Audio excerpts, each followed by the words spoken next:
I used to Coming do up on a Unleash running Thyself. 5-year plan. Maybe that's good for some people, Constantine, but for me, even just 1 year out, I'm always like, "Well, this was completely wrong." And it Yeah, just yeah. and so I'm not against that, like, envisioning the long future, I think can be healthy. For me, I just find I can't spend too much time there because I start trying to work toward the wrong result. Because really none of us know what's going to happen in the next 5 years of our life. We can have our plan, but we don't know what's gonna happen. There's that old quote that, plans are nothing, but planning is everything.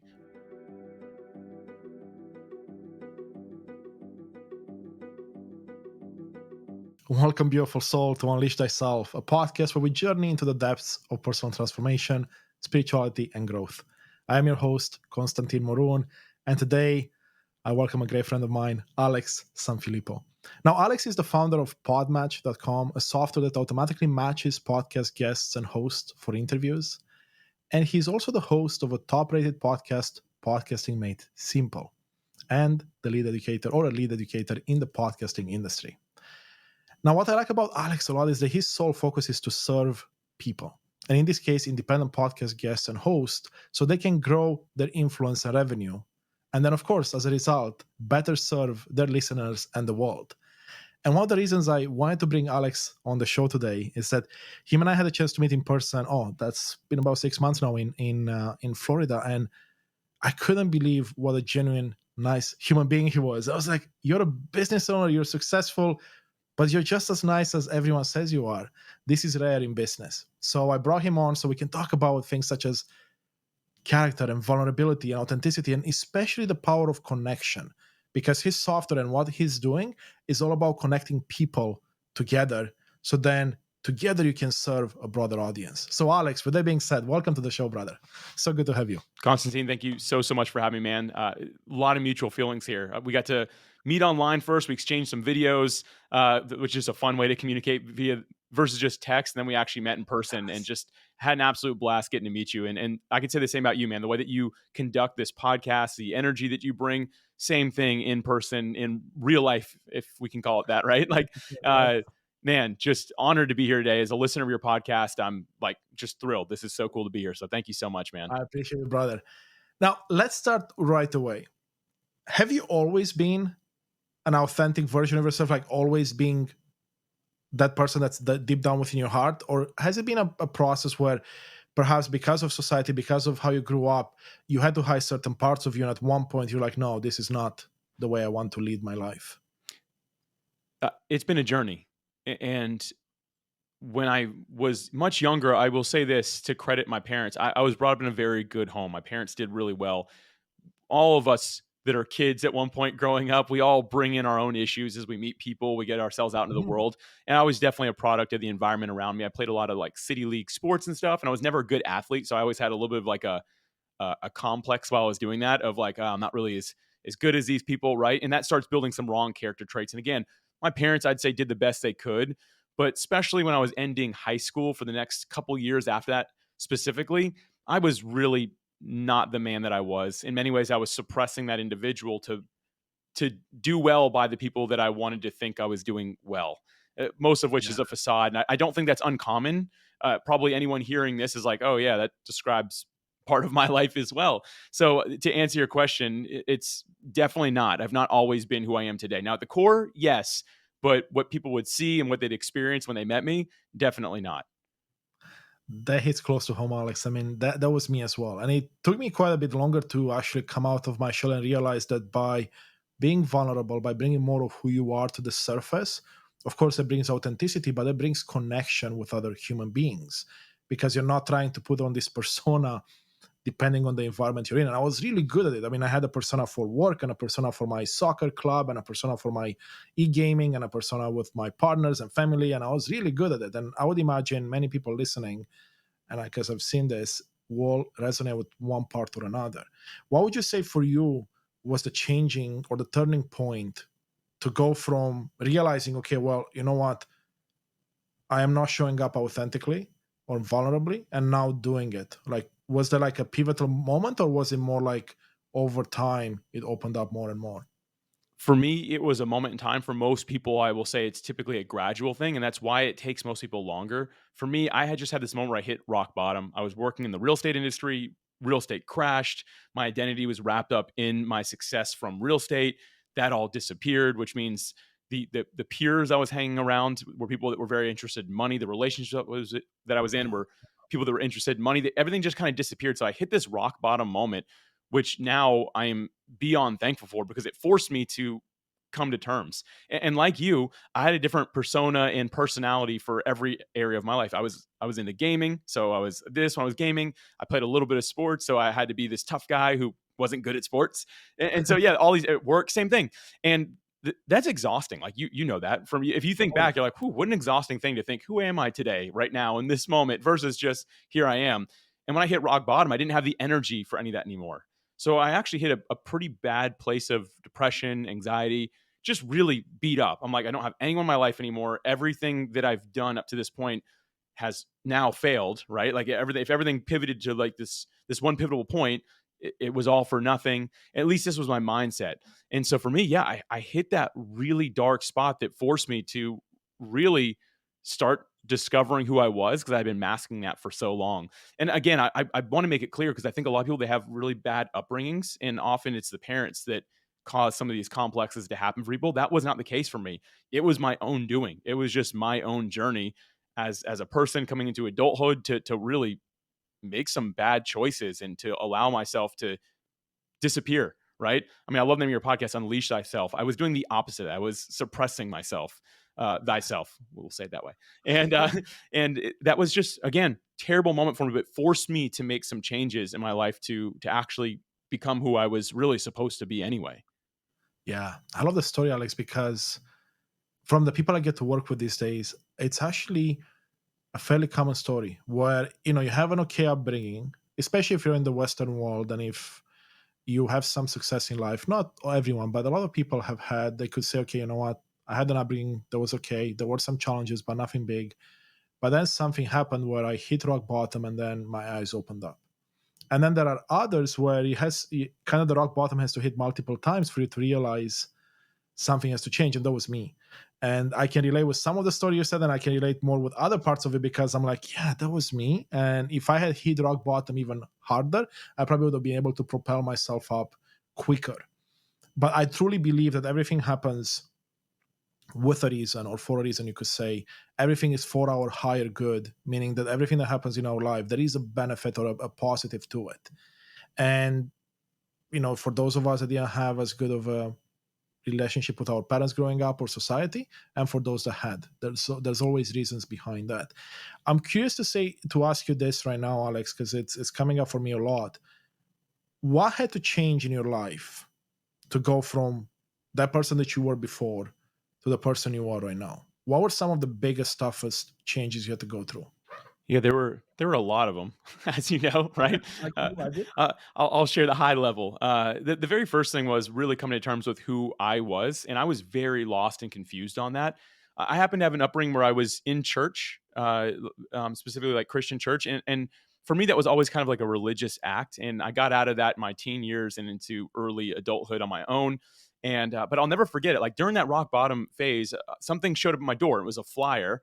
I think someone like slid it in the mail or something like that. And it was for like a young adults church ministry. And for some reason, I felt like I was supposed to go to it.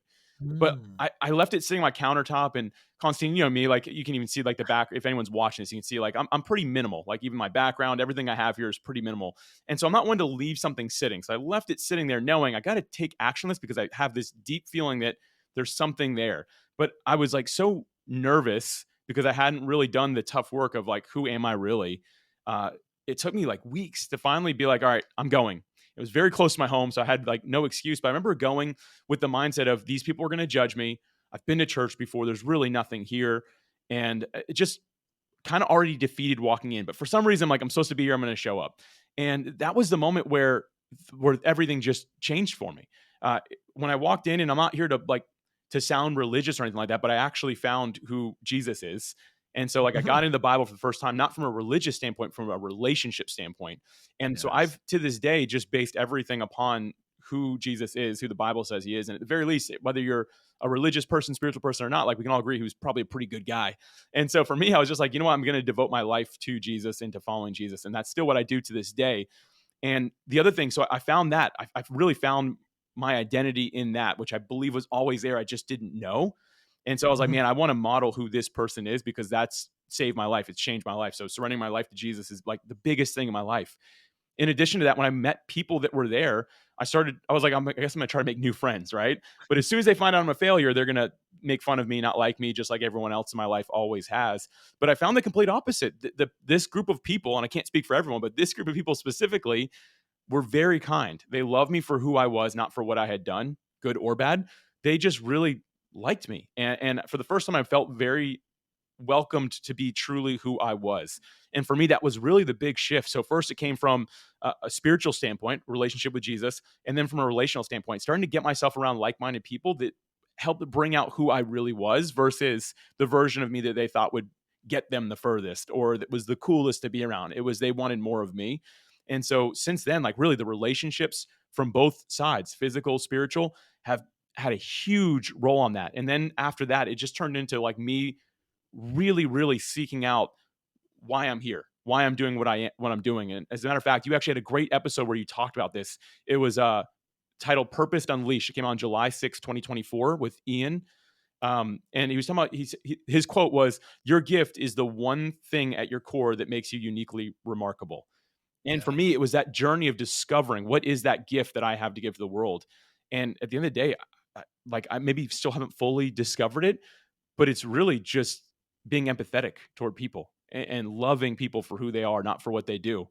And those are some of the things that really started to take root. And it's a lifelong journey. I'm still on that journey, but I do have a moment where I pivoted, and that's where I started really taking effect into who I truly am now. Yeah. Wow. Wow. What a beautiful story, Alex. I actually didn't know that about you, and that's remarkable. And I mean, there's a couple of quotes in there that you said that I would like to bring more attention to. That's so brilliant. It's like people liked you for who you are, not for what you've been or what you've done. And how many times do you find yourself in a situation where someone judges you because of how you look or because of what they think you've done or what career you may have or what part of life you're coming from or what neighborhood you're coming from, and then look back and how often do we do that ourselves to other people? And I know at times I call myself doing it and I'm like, wow, so I'm doing things to others that I don't want to be done to me.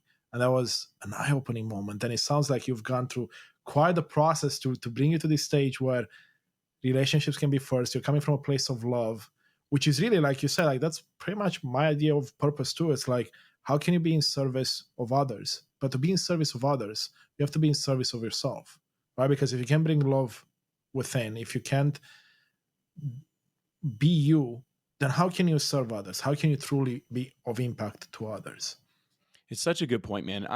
The way I practically have worked to do this is just to treat everyone like they're equal and like they matter. And that's where empathy comes in. And you're right, empathy from love and service standpoint. That's what I've felt internally, and that's what I try to project to others as Yeah. well, is truly love and service from an empathetic standpoint. And I'll never forget, this was years ago, but I was at a conference and there was somebody sitting alone. And I was like, oh man, that guy's sitting by himself. Like, I'm gonna go talk to him. Someone's like, oh, that's so and so. Don't waste your time. And that was their reaction, and I was like, I actually can remember feeling, like, angry right away. I'm like, what does that mean? Like, are they not worthy of it? Like, yeah, there's famous people over there because it was, like, a really big conference. There's, like, famous people over there that you could all, like, go meet and greet, but there's someone here by themselves. I'm like, maybe the person's struggling, like, maybe I can help. I mean, I'll be real, the famous people are getting plenty of love and people wanting to serve and quote unquote Of course. help them, right? But this person might be actually hurting. And so I ended up sitting and hanging out with them and spending a little time with them and hopefully adding some encouragement. There was no like huge revelational moment in their life has changed and things like that that I know of, but maybe they just needed somebody to pat them on the back that day and say, hey, it's a good thing that you're here. Like, I notice you. And to this day, I still do my best practically to remember, hey, I'm going to treat everyone like they're important and not just look at important people and give them a different experience of Alex than anybody else. And finding a way to level that out is not always easy because our minds go toward, ooh, this person's important. I'm going to treat them like they're important. But really, man, all made in God's image, to me, like everyone's equally as important. And I do my best to be empathetic toward that specifically. And that's That's like my practical action on this topic, is just treating people with love and respect. Hey, it's Konstantin here, and I want to take a brief moment to truly thank you for being a part of this incredible journey of transformation. You are the reason we are creating this content. I see you and I appreciate you. Your support truly means the world to me. I want to ask you for a small favor. I'd love for you to join our mission by hitting like, subscribe, or leaving a thoughtful comment or review. Your engagement helps others discover these insights, and together we can continue to unlock the power of authenticity and personal transformation. Thank you for being a part of this movement. Now, back to the episode. Wow. That's so beautiful. And you're absolutely right because, I mean, I look at my life. I caught myself many times being like, ooh, I'm giving preferential treatment to someone because there's a potential illusion of a gain that could happen later on, right? Being like, oh, if I'm going to be really good friends with Alex, then maybe he'll introduce me to some really cool people that he knows. And then I'm not going to go talk to Jake on the side here because I don't know if he has a network or anything else, right? And our judgment then clouds quickly what our response can be.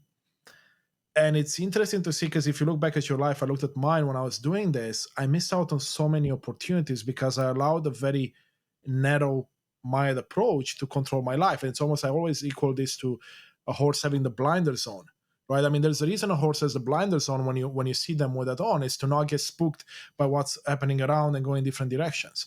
That's how I feel our life is. Many times we put blinders on because we have whatever goal in mind or whatever judgment in mind that's like, okay, I want to get there and that's the only way I know how to get there. And then we don't see anything else around it that, yes, could spook us, but at the same time could also provide us opportunity.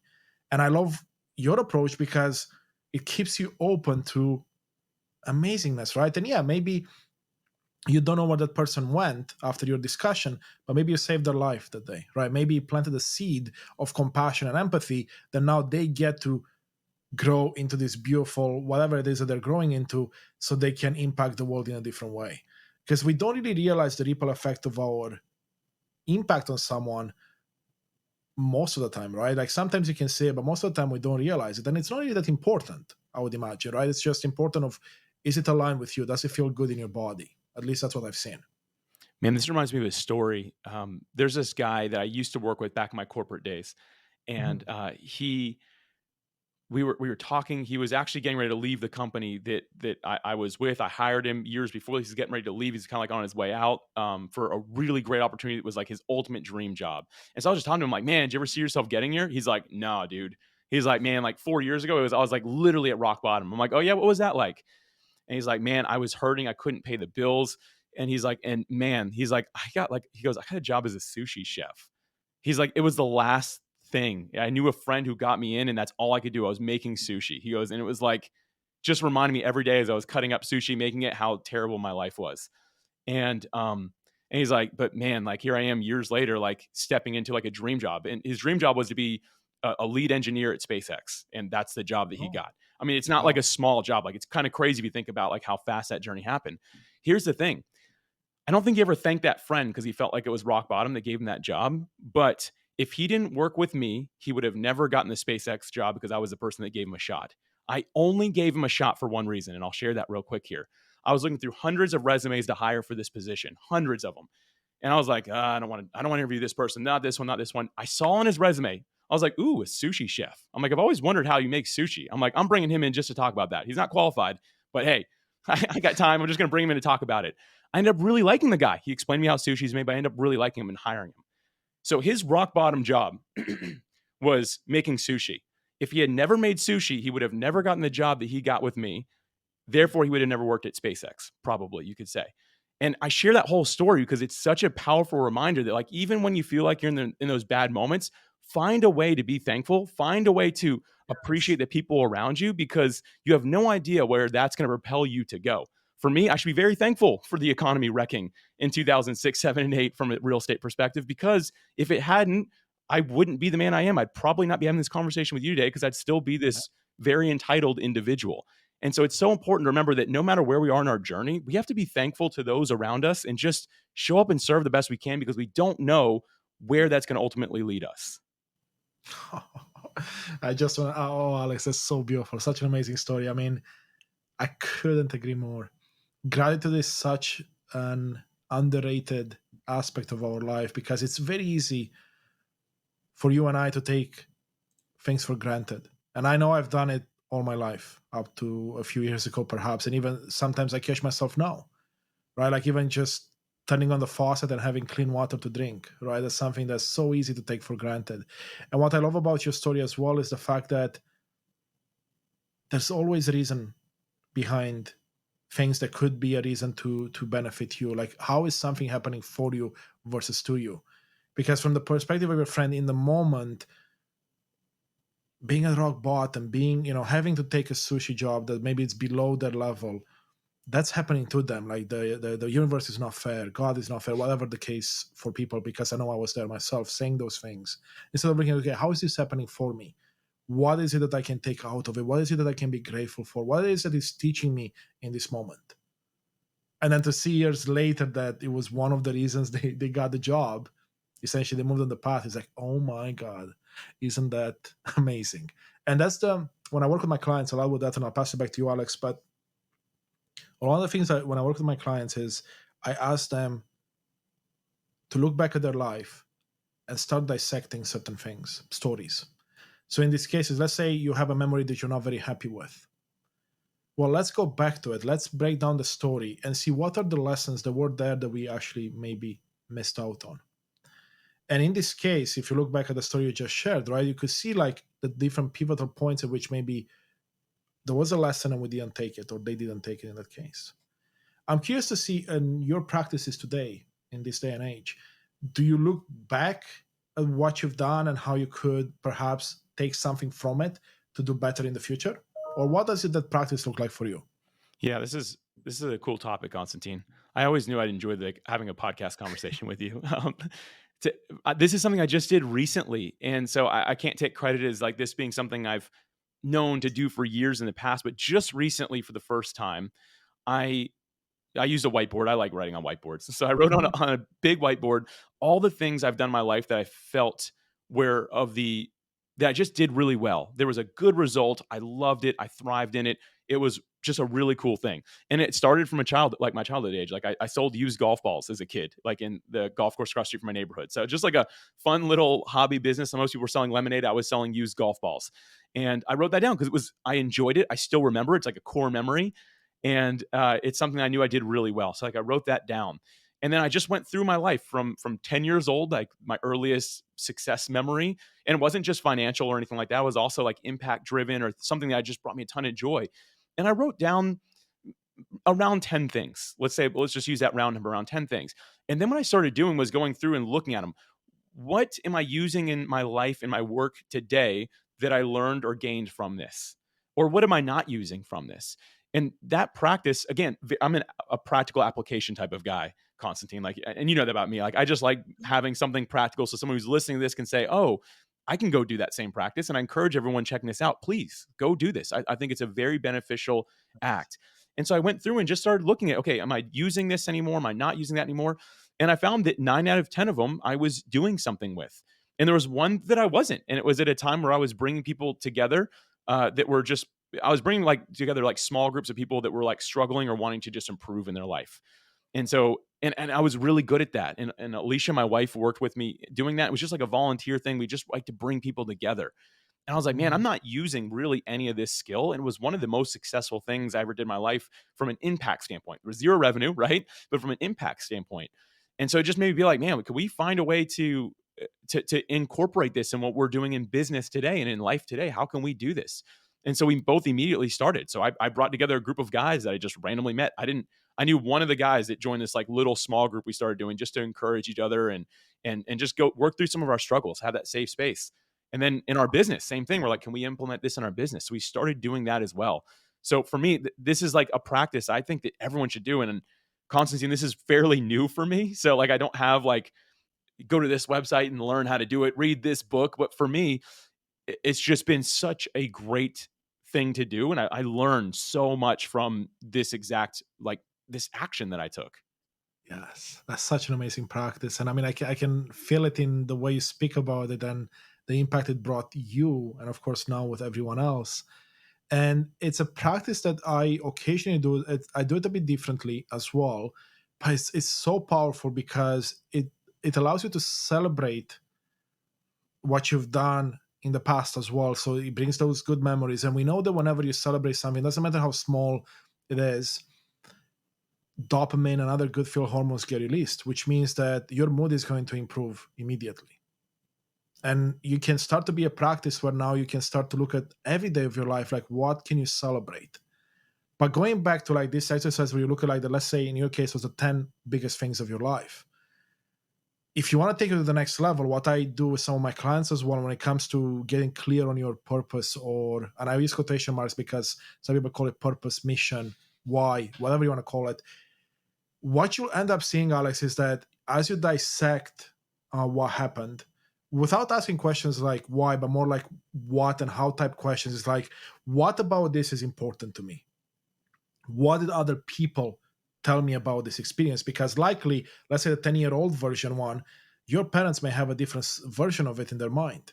So it starts to clue you in to how other people were seeing you. So in other words, themes will emerge, themes of things that you're really good at, right? Maybe compassion, maybe empathy, maybe connection, right? Collaboration, could be optimism, could be a million things. And that starts to give you themes that you'll see show up in all of these beautiful stories. And then to your point, what you can do next is like, well, how many of these am I actually doing in my life right now? It's a quick inventory. And then I'm not sure if you've seen this with your stories, but what I found really interesting with my stories and quite a few of my clients is that it also starts to show up, if you look for it, certain challenges that have shown up, and maybe there's a pattern that you can see. So I'll give you an example. I was working with someone recently, and she has some really beautiful stories. A couple were tougher in terms of like the outcome that she experienced, right?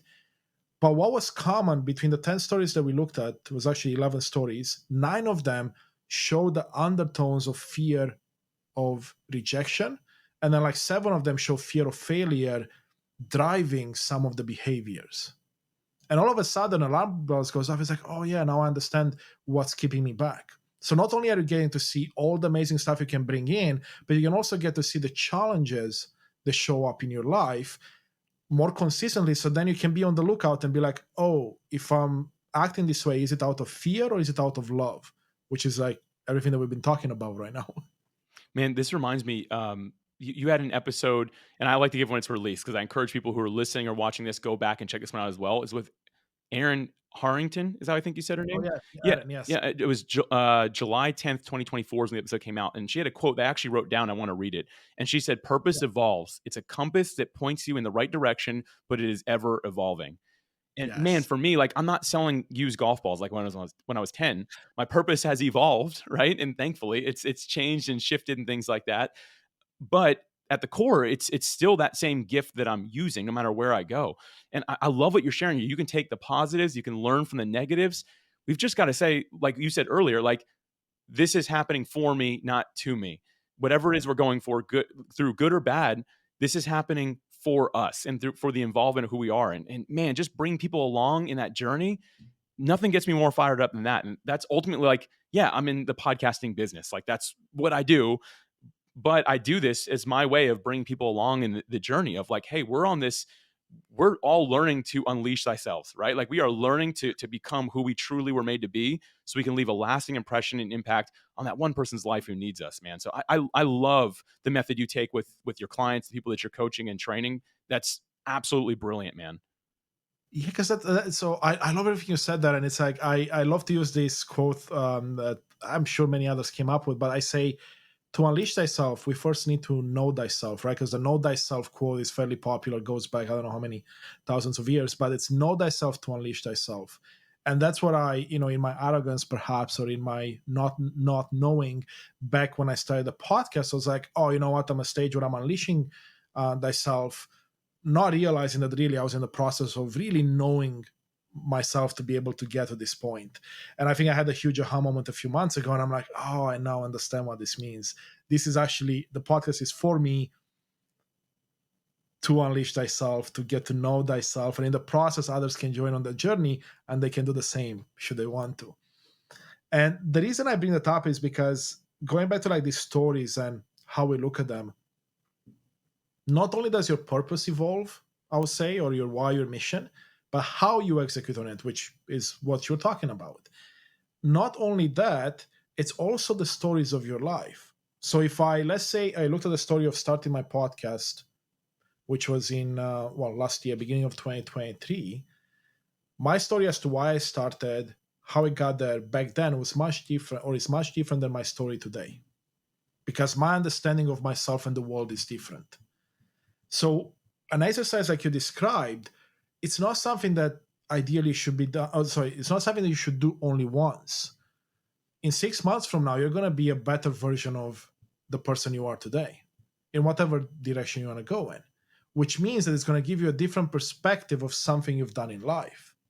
So going back to revisit something may actually give you the opportunity to see missed lessons or missed opportunities to learn something and grow from it. So I'm curious to see, like, when we talk again in a few months and we bring you back for another episode, how that exercise has evolved for you. Because I bet you the more you go down that path, the deeper you can go and the more you can uncover that can benefit you on your current path. And that's you and, of course, everyone else listening. It's funny you say that because I only came to the conclusion to do that because of a time of reflection. And so every 90 days, every quarter, I sit down with just pen and paper and I reflect. And I never thought to do that before. And then I did it and I was like, this seems so obvious, right? Like, why didn't I do this? But like you're saying, we've become that better version of ourselves. And that's why it's so important to spend time reflecting, not just on the past, but reflecting the future as well. Where am I going? Because our course, it's like a compass, right? It's always correcting. Every time you take a step, it takes a minor correction every single time. And for me, the further along I get, the better I get at course correcting.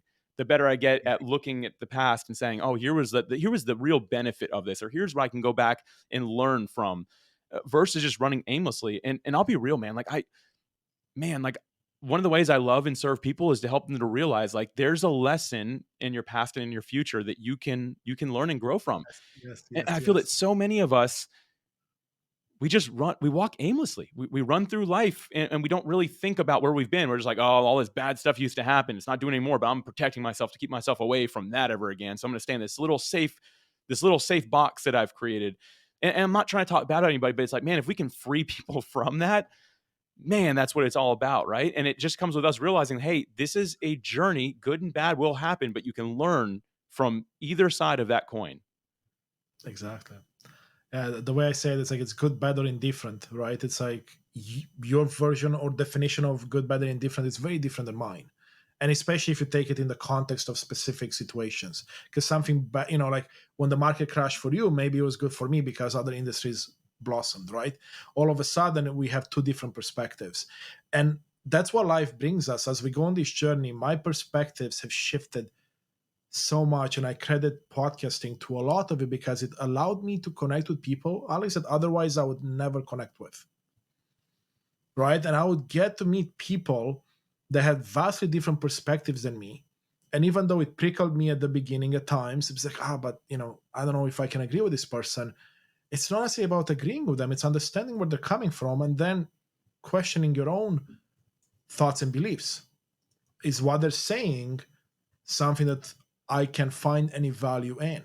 And I can argue with you that it doesn't matter if you're on the left or the right of politics or whatever religion you are, there's always something to learn from everyone.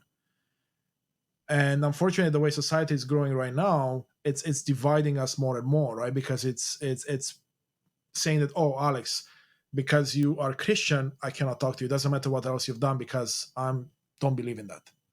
When in fact, we can look beyond the surface of the story of whatever it is that's keeping us divided and find out what unites us, which is what you talked about at the beginning: the love, the compassion, the empathy, the fact that we're all the same at the core of it. We're all made of one. And I will add one more thing, and I'm curious to see your take here. With these stories that we were just talking about, right? We're having different perspectives. We are seeing challenges that we can work on. How do you see that factoring into your vision of the future? Do you have, like, when you sit down every 90 days, do you create a vision for what you want your next quarter to look like, or your next 5 years, or your next 15 years, or whatever? Or do you do anything on the front? Yeah, I used to do a running 5-year plan. Maybe that's good for some people, Constantine, but for me, even just 1 year out, I'm always like, "Well, this was completely wrong." And it Yeah, just yeah. and so I'm not against that, like, envisioning the long future, I think can be healthy. For me, I just find I can't spend too much time there because I start trying to work toward the wrong result. Because really none of us know what's going to happen in the next 5 years of our life. We can have our plan, but we don't know what's gonna happen. There's that old quote that, plans are nothing, but planning is everything, right? It's all about like what we're actually doing to plan. Like that's what matters. But like the plans themselves, it's probably going to be different when we get there.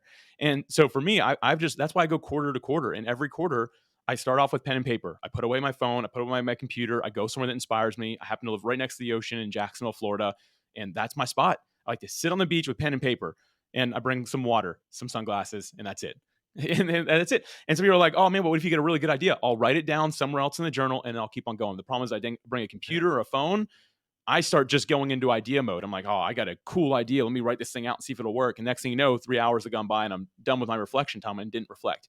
So for me, it's just a very focused act every quarter. And I do just a few things. I pick my 7 main things I want to work on for the next 90 days. So quarter to quarter, and some of them will be on there forever. Like I have some goals for my faith that are always on there, some goals toward my relationships with my wife, Alicia, and friends as well. Like those things will always be on there. But there's always a few tasks that I'm like, these are the most important things personally I can excel in and professionally that I can do to really raise the bar with my business. And so I'll pick those things out, but also I'm writing a little vision. And the way I write it is in past tense. So I write the date that's 90 days later saying, on this date, Alex Sanfilippo, me, I have accomplished this, and this is the result that I've gained from it. And then I keep that written down. I review that every morning. So every morning I'm going back through that, reminding myself, hey, at the end of this 90-day stretch, these are me. This is me achieving those 7 things or operating in them really well. And this is the result that I'm going to gain from it. And never does it come out exactly right, but I find it to be very healthy because it's me bringing myself to the future that I've again reflected on, saying this is where I want to go for the next 90 days.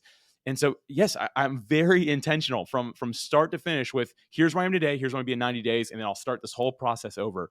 And it makes for a very intentional life that it really does yield results. I mean, it works extremely well for me. And I know we're all wired a little bit different, but for me, this has been just so beneficial to go through and do.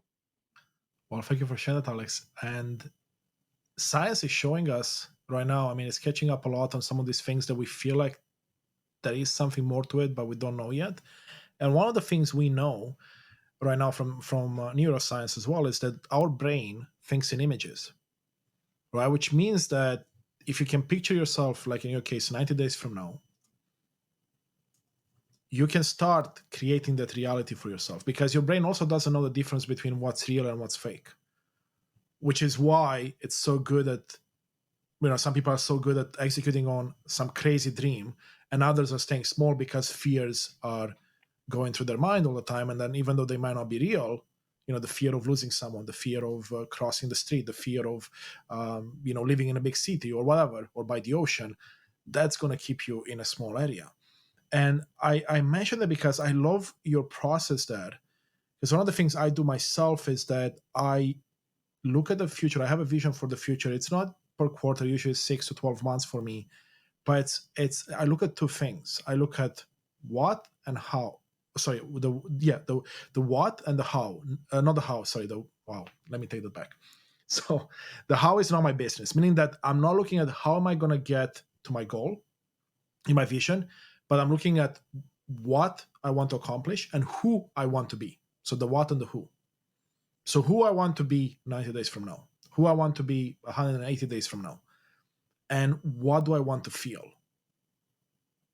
So I want to feel empowered. I want to feel joy. I want to feel. And then to your example there, I say, let's say I have something around my business. At the end of these 90 days, I want to have X amount of impact. Well, how does that make me feel? Because whenever you bring feelings and emotions into it, it seems to allow you to then really connect with it and bring it literally from the future into your present moment. And it takes you out of any of the negativity that could come up, any of the self-doubt, any of the lack of self-confidence, any of the fear and the hesitation that usually comes up. And I find for myself, this is a practice I've been using a lot more recently. It's like, if I get self-doubt around, let's say on my goal is that I'm going to have a live event with 100 people 180 days from now. And then as I progress through it, I'm like, oh man, that's really tough. How am I going to make that work? And then you have self-doubt creep in, all those things creep in. That's when I find that if I tap into that vision and I feel into it, like I feel how it feels in the moment, how it makes others feel, how it feels after, it takes me out of the negativity right away. And it sounds like you have a similar practice where if you review it every day, you're in that moment. So you're bringing feeling and emotion into it. Yeah, I've never, Constantine, I really love what you said. Like our brain thinks in images. Envision yourself there already. I had never really put that together the way you just articulated. I think that's like very beautifully said, and also for me very actionable. Like I'm able to now like really envision from an already there standpoint. I write it down, and maybe that's a little bit of envisioning, but like not in the It is, way yeah. that you just described it. So that actually really helped me a lot. The one thing that I add to this that I think I'm also really good at is looking at those big 7 things, looking at the vision, and then breaking them down into micro tasks and steps. And almost every quarter, someone in my inner circle is like, "How did you do all this in the last 90 days? Like, how was that possible?" And I tell them, like, they're like, "How'd you get 1,000 people to attend your last event?" And the thing is, when you divide it by 90 people, like 90 days, and you're just inviting a few people per day, it's not actually that much work. And I think we always overestimate what we can do in a day, but underestimate what we can do in a longer period of time.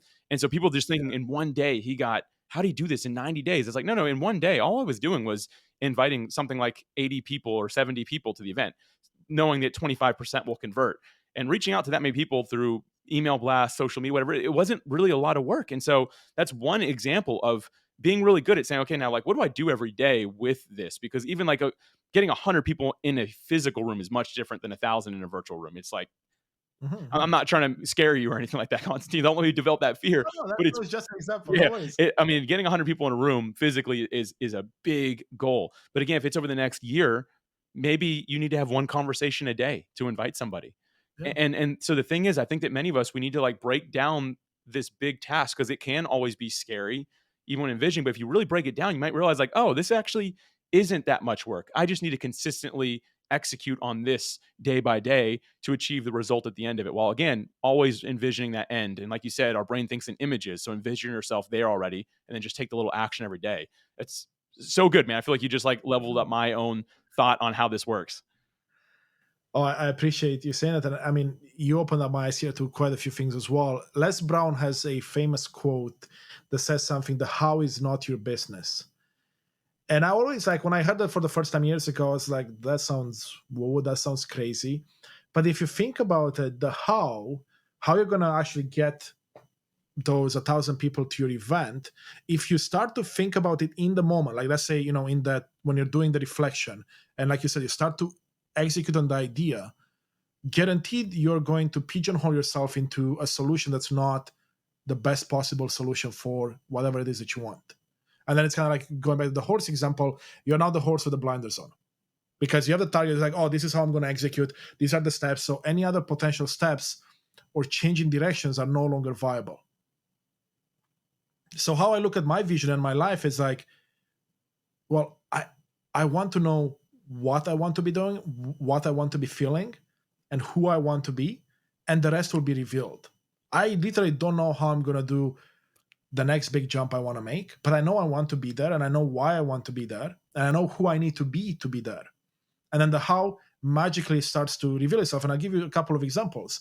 Just happened last week. So I have an event next week, as you know, and I was like, oh, how am I going to get certain people to this event that I wanted, or certain referral partners? And don't you think that I was like, okay, well, I know it's going to happen. I just don't know how yet. And all of a sudden, through connections, I get put in touch with certain people that I'll be like, wow, I can't believe they came into my life at this exact time for me to get my answers. And the more open you are to not controlling the how, the more things will start to reveal themselves. And I'll tell you, as a project manager at heart, letting go of control has been the toughest thing for me to work through and trusting more. And that's still a very much a work in progress. You and I think very similarly. I'm right there with you. I'm a work in progress on that as well because, yeah, I like things to be in control. One of the things that's actually helped me, though, is with what you just said is to dig your well before you're thirsty. I think is the best way I've heard it said, which means I don't want to be like, all right, I'm running this event. Who all can I reach out to? Like dig your well before you're thirsty means like have when you get thirsty, like you've already got a way to get water, not like I need to start digging now because it's already too late. Yeah. And so to me, it all goes back to empathy. Like I'm just going to treat people with love and respect, and they'll show up in my life when they see me doing something that they know that they can help with or that they want to be part of. And the same has been true for you. I mean, Yeah. my company and we promote your events not because you've asked us to, but because we have that relationship. We've met in person. We got dinner together. There was a big hug when we first met each other. And so when you're like, hey, I'm doing this thing, or I see it, I'm like, oh, that's Constantine. He's my boy. We got to get alongside this because I believe in Constantine. If you would have cold outreach and been like, hey, Alex, I see you have a big audience, would love for you to do this, I'd be like, I don't really know who you are. I got to be careful with that. And so it's one of those things like we're just by our lifestyle, us becoming the person we envision ourselves being, like we are digging that well and people see it. And you're right, they just show up when we need them. And I can't tell you how many times it's happened where it's like, wow, I really need this person. They just randomly emailed me, like no Yeah. prompt, no nothing. They just showed up like the day I really needed them. And you've had that happen as well. And for us control people, man, is that a reminder to let go? It doesn't necessarily make it easier every day, but it's a great reminder that like, man, we really aren't in control no matter how much we think we are. Like really, we got to let go and let the process happen sometimes. Honestly, the big word for me for the last 18 months has been trust. Mm. And that's obviously the opposite of control.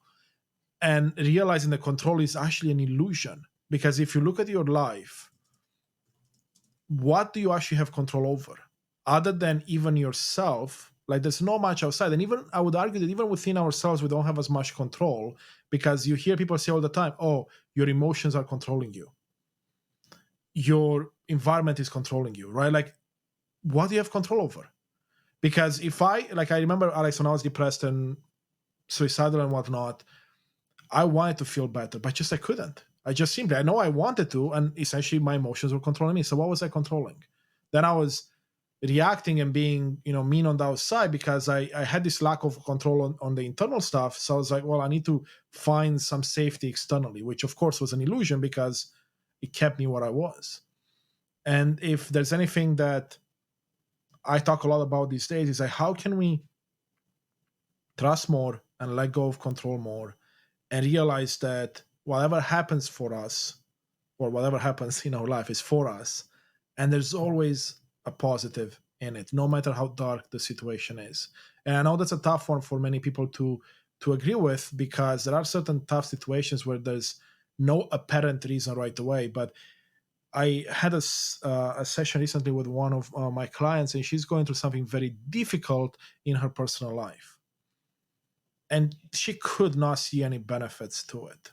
And it's how our life always is. It's hard to see. But when you start and break it down, and like you do, take a piece of paper, put your phone away, start to reflect. Ask yourself, if this was a positive thing, what would it be? And just see with it and see what comes up.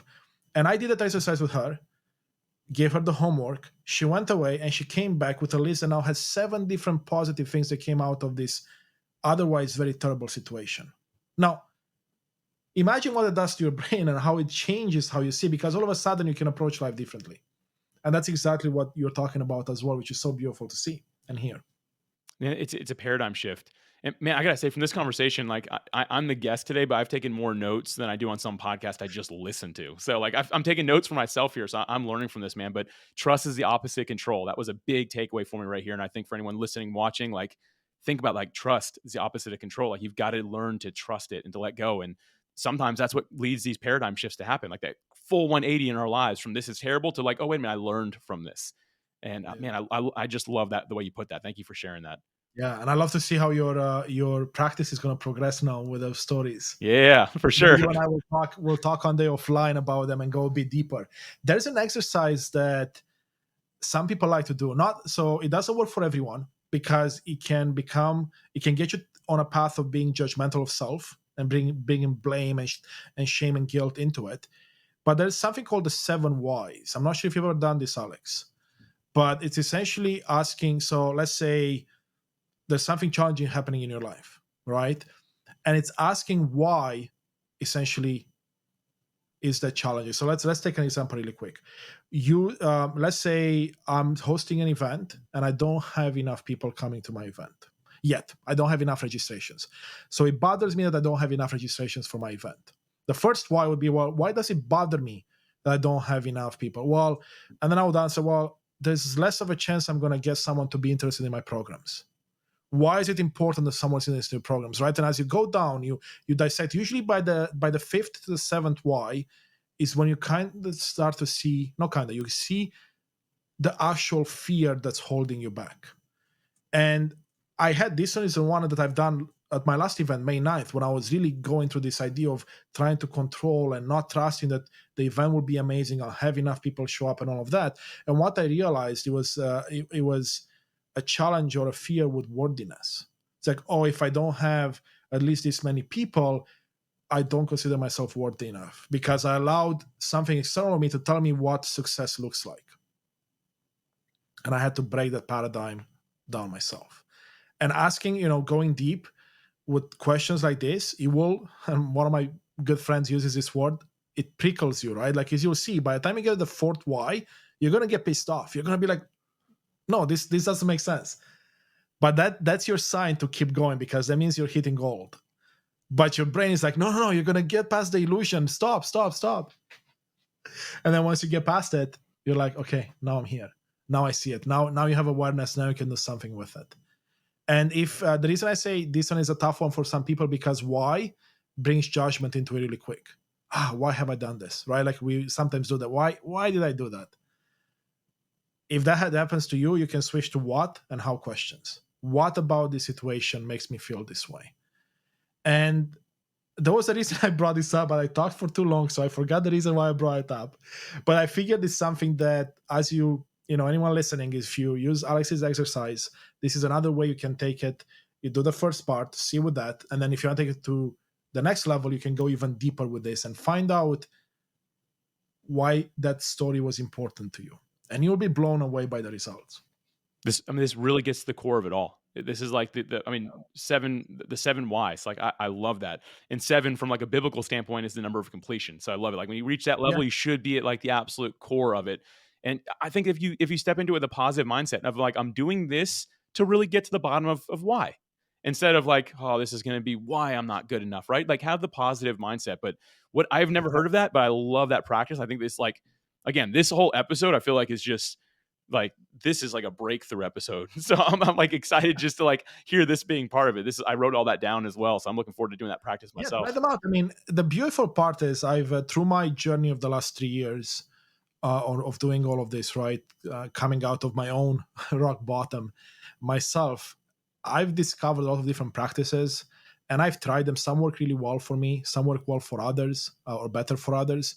There are some that seem to work really well for the majority of people, but because we're all such beautiful, unique interpretations of God or one or universe, we have our special ways of getting to the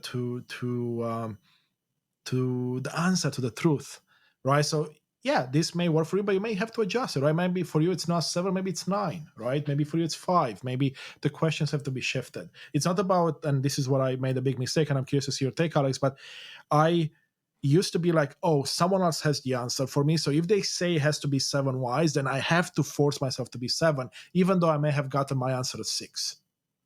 And then I would beat myself up and be like, well, I'm not good enough because it took me less or more, whatever the case. And what I'm trying to say with that is that regardless of what Alex and I talked about here and what shared, that works for us and maybe the people that we've worked with in our life.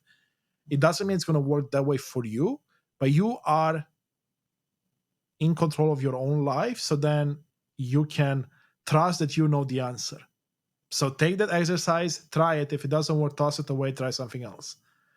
Or just modify to fit your needs. We are completely unique. So I find, like you're saying, like nothing works for everybody. Sometimes, like the way I even do my daily routines, people are like, "That sounds crazy." Other people are like, "Ooh, can I do that?" I'm like, "Yeah, sure." It's just because we're all wired a little different. I'll say this: success leaves clues. It's not just financial, monetary, or influence or anything like that, but what works for people. There are clues out there, but it's a matter of figuring out which path we want to take and what really works for us. And so, Yes. for me, like I can already tell you that because you and I are wired so similarly, like I know that this will be very good for me. But it's just about any of us, like figuring out where that's at. And I'll say this, like, don't underestimate the value of help in this process. working with someone like Constantine, like, can get you to from where you are to where you want to go much faster. And I said to a lot of people, like, you can completely, like, I'll just use podcasting example. You can start a podcast from scratch, not watching any tutorials, just following anything you can grab onto. But the reality is, if you invest in a course or something like that, you're going to expedite your results and your ability to launch fast. And so I always tell people, like, hey, if you're looking to propel yourself forward, like, consider truly investing in yourself and working with the Constantines of the world that really Uh-huh. understand how to go from where you are to where you want to go, and they can work with you, saying, okay, this is not going to work for you because of what you just said here. Let's try this instead. Man, it's so valuable for me. Like, I will always use one of those coaches in my life and people speaking into me, because I want to, as quickly as I can, become the next best version of myself, which is always evolving, always going.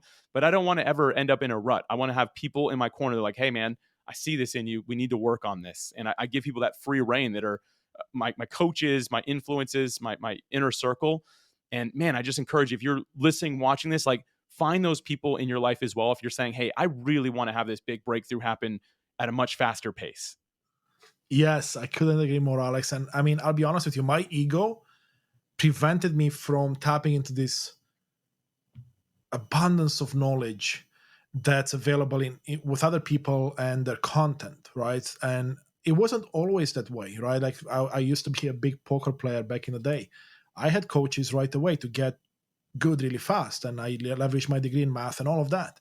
But then I got at the stage where I was like, I'm good enough now. I don't need to surround myself with other people. And all of a sudden, my skill level was not growing at the same pace, or not improving at the same pace, and others were passing me by. And I realized that. And then, of course, it happened the same in corporate. And then now, when I put myself on this path about 3 years ago, the first thing I did was sign up coach after coach and see, okay, who works for me, who can guide me, who has the answer. And I'll tell you a mistake I made. I certainly say mistake. It's a lesson I've learned with the podcast when I started last year.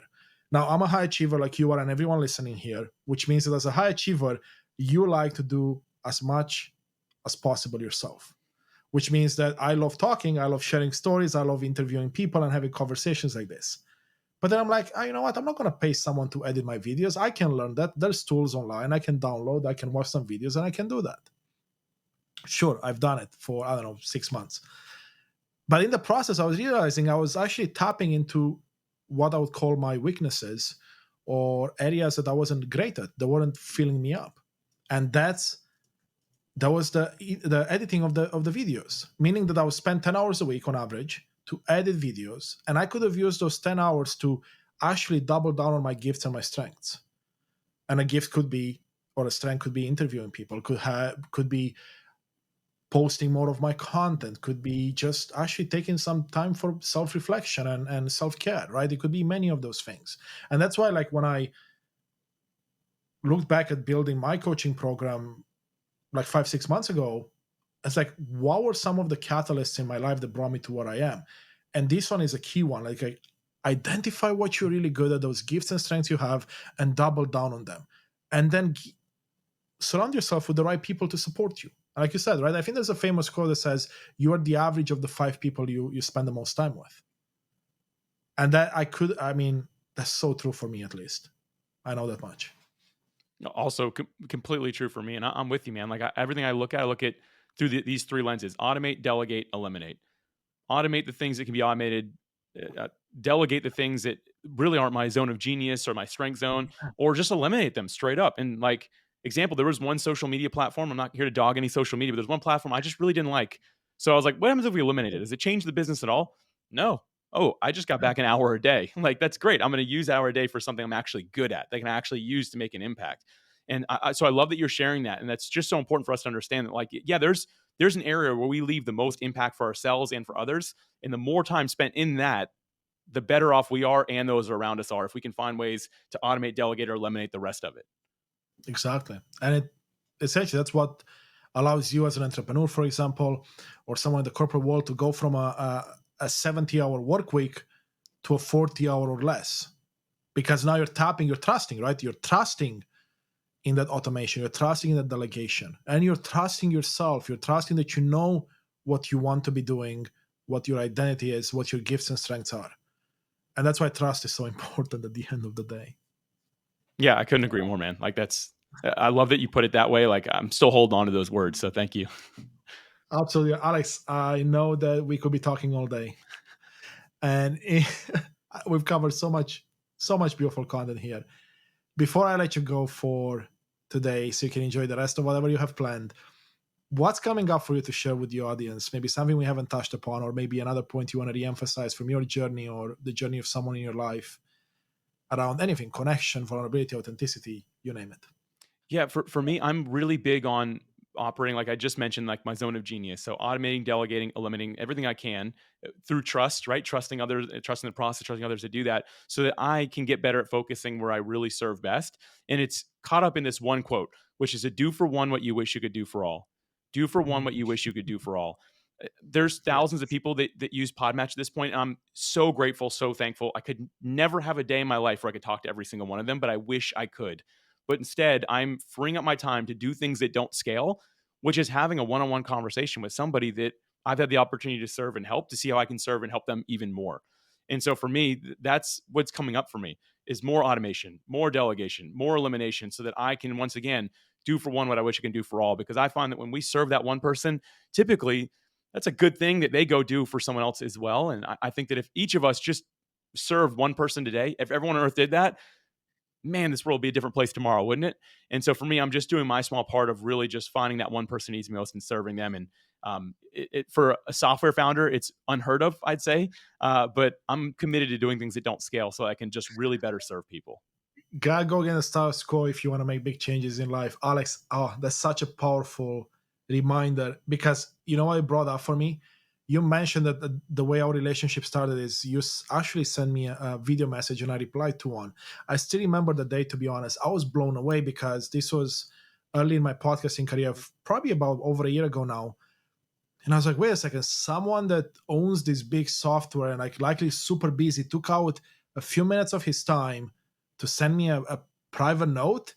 I was actually taken aback because I was actually thinking, it's like, wait, is this AI or did he actually take time? And that was honestly, and that actually opened a door for me to do more of that, Alex. So you planted the seed that germinated. I'm like, oh well, I mean, it was working for Alex. I really liked how it made me feel.